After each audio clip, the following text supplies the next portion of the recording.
전일 미국은 다우지수가 0.71% 하락, S&P 500이 0.06% 하락, 나스닥은 0.76%가 상승했고요.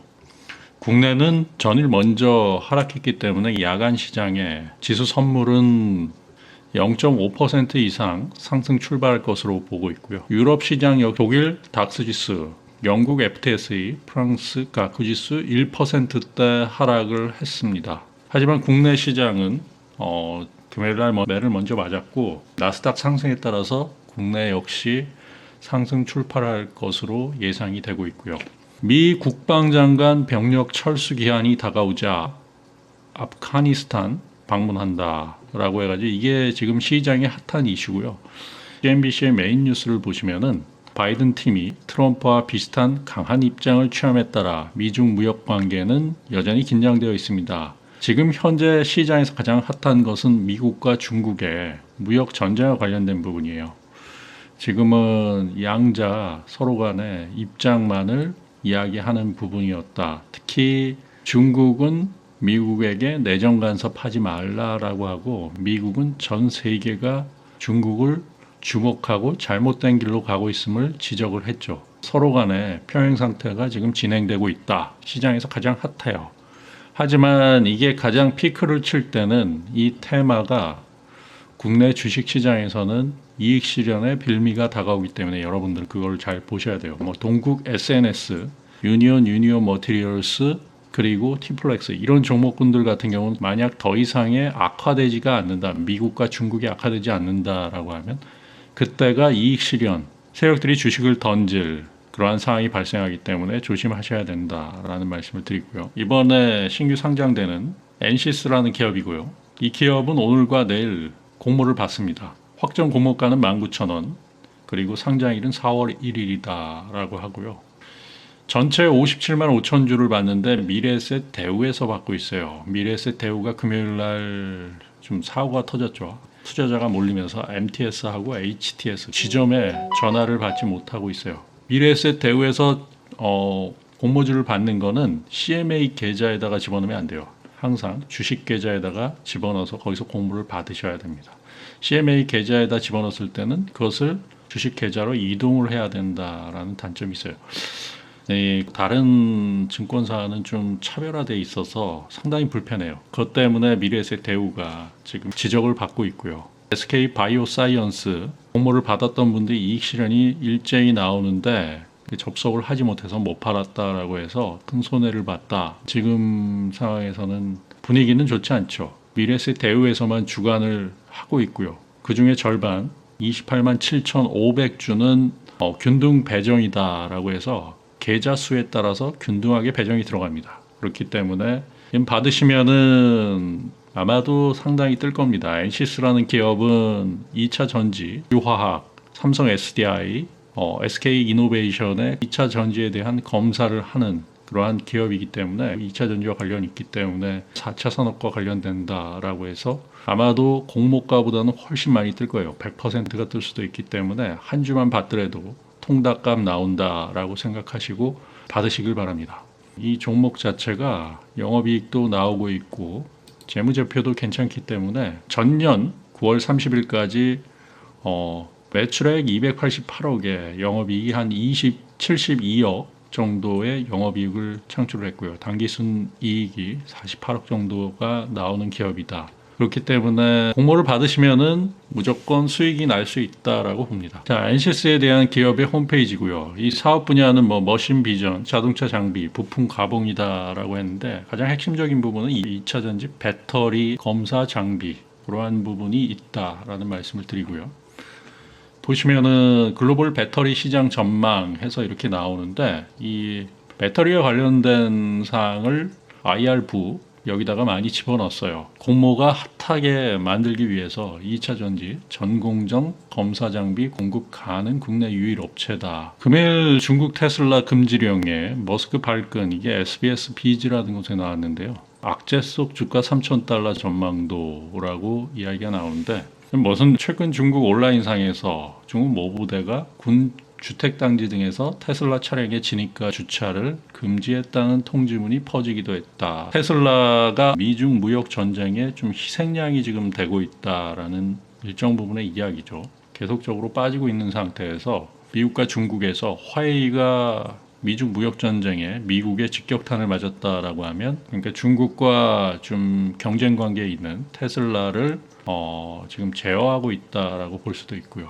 일론 머스크도 조금 반발을 하고 있는 입장이다, 뭐 이런 식으로 나오고 있어요. 그래서 일론 머스크는 테슬라 차량이 중국을 비롯한 어디에서든 스파이 활동에 쓰였다면 회사 문을 닫겠다, 이러한 이야기를 하고 있고요. 중국 시장에 있어서 전기차가 좀 핫했는데 미중 무역 전쟁이 어떻게 보면은 서로 간에 이 견제를 하고 있는데 화웨이와 테슬라가 직격탄을 맞고 있다라고 보시면 됩니다. 이것은 현재 비트코인 선물 가격이고요.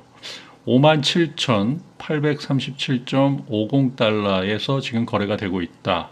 1.39%가 빠졌는데요. 새벽에 많이 빠지고, 어차피 비트코인 같은 경우는 선현물 차익 거래가 들어가기 때문에 아시아 쪽에서 수요를 많이 가진다라고 하면은 이렇게 숏게임이 꽤 크게 나올 수도 있어요. 이 레버리지 베팅을 했다라고 하면 30배일 경우 3%, 이 정도일 경우에는 마진콜 물량들이 나오고요. 20배일 경우에는 5%, 이 정도일 경우 마진콜 물량이 나왔기 때문에 그러한 마진콜 물량을 다 털어내고 다시 올리고, 이런 식으로 반복을 계속적으로 하고 있어요. 그러니까 이거 같은 경우는 선현물 차익 거래가 계속적으로 들어가면서 매수한다라고 해서 무조건 먹는다, 그거보다는 차익 거래를 하는 글로벌 헤지 펀드들에 의해서 이렇게까지도 흔들릴 수 있다라는 말씀을 드리고요. 왔다 갔다 하면서 결국에는 다 털어먹는 부분들, 지난번 고점 수준에서 계속적으로 유지되고 있다라고 볼 수 있습니다. 국내 가격으로는 빗썸에서 보면 6,740만 원 정도 수준에서 지금 형성되고 있다. 자, 국내의 경제 헤드라인 뉴스를 보면 LH와 관련된 뉴스, 주식시장과는 크게 관련이 없고요. 건설 쪽에서는 좀 안 좋을 수도 있겠죠. LH와 관련된 뉴스가 커진다라고 하면 건설 쪽에서는 안 좋을 수 있는 뉴스들이고, 항만 수출입 물동량 14개월 만에 증가세로 반등한다라고 해서 항만 수출입 물동량이 증가세 반등했다. 자동차 수출 증가 효과다라고 하고, 공공요금 관리하겠다라고 해가지고 한전 오늘 2분기 요금을 공개한다. 상당한 이슈가 될 수 있겠죠. 지켜봐야 되지 않나라고 보고요. 금일 이 한전은 내수주예요. 내수주기 때문에 이게 시장이 좀 약하다라고 했을 때는 매수세가 몰리는 부분들도 있을지 모르지만, 한전은 지금 영업 적자에서 영업 흑자를 내기 위해서 계속적으로 이슈를 만들고 있고요. 유가 급등에 따라 한전 요금이 올라갈 수 있는데 현 정부에서 이것을 어떻게 보느냐에 따라서 좌지우지되기 때문에 지켜봐야 된다라는 말씀을 드리고요. 반려인 1,500만 명 시대, 강아지나 고양이 키운다. 밑에 보시면 테슬라 주가 2025년 3,000달러 간다. 아크 인베스트먼트라고 해서 3,000달러 장밋빛 전망을 내세웠고요. 이렇게 장밋빛 전망을 내세우는데 현재는 미중 무역 전쟁에서 상당한 갈등에 테슬라가 좀 직격탄을 맞고 있는 부분들도 분명히 있어요. 그렇기 때문에 전망을 이렇게 냈는데 월가 헤지펀드들 같은 경우 이런 식으로 전망을 내고, 그리고 미중 무역 전쟁이 지금 직격탄이기 때문에 엄청나게 눌리고 있는 상황이다라고 볼 수 있고요.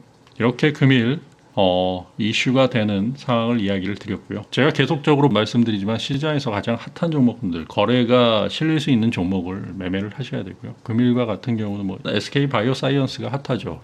미래셋 대우에서도 사건 사고가 터졌었고, 계속적으로 비트코인과 관련된 종목이 조금씩 핫하긴 하지만 이 상한가 갔던 종목군들을 계속적으로 추적해보는 지혜가 필요하다라고 볼 수 있어요. 왜냐하면 이 상한가 갔던 종목군들을 추적하다 보면은 그 안에 돈이 집중되는 부분들이 있기 때문에 이것은 하이 리스크 하이 리턴이에요. 하지만 수익률 게임을 즐기는 실전 투자자의 선수들 입장에서는 이러한 이슈를 계속 추적하는 부분들이 필요하다. 그리고 상한가 종목군들 같은 경우는 이격이 많이 벌어진 부분에서는 반드시 피하셔야 된다. 그리고 증거금 100% 종목, 이것은 조심하셔야 된다라는 말씀을 드려요. 한국거래소 제도 시스템에 따라서 증거금 100%라는 것은 문제가 발생할 수 있기 때문에 이 펀더멘탈에 문제가 있거나 내지는 아니면은 투자금 회수가 어려운 경우에 증거금 100%를 만드는 거예요. 펀더멘탈이 안 좋아서 갑자기 이 급락이 온다라고 했을 때 투자를 했을 때 마이너스가 발생할 수도 있잖아요. 예를 들어가지고 1,000만 원을 가지고서 5천만 원을 베팅을 했어요. 증거금 20% 종목을 베팅을 했다. 내지는 1,000만 원을 가지고서 2.5배의 증거금 40%의 종목을 베팅을 했다라고 했을 때 하한가 2번을 맞으면 이 증거금은 다 소진되고 내가 증권사에다 돈을 물어줘야 되는 경우도 발생할 수 있어요. 그렇기 때문에 증거금 100% 종목군들은 되도록이면 피하라. 그것은 투자 경고도 증거금 100%도 묶어 놓는 거고요. 변동성이 워낙 크기 때문에 100%로 묶는, 일괄적으로 묶는 부분들이 있기 때문에 여러분들은 그런 종목군들을 조금 피하시길 바랍니다. 금일도 많은 도움이 되었길 바랍니다. 성공 투자하십시오.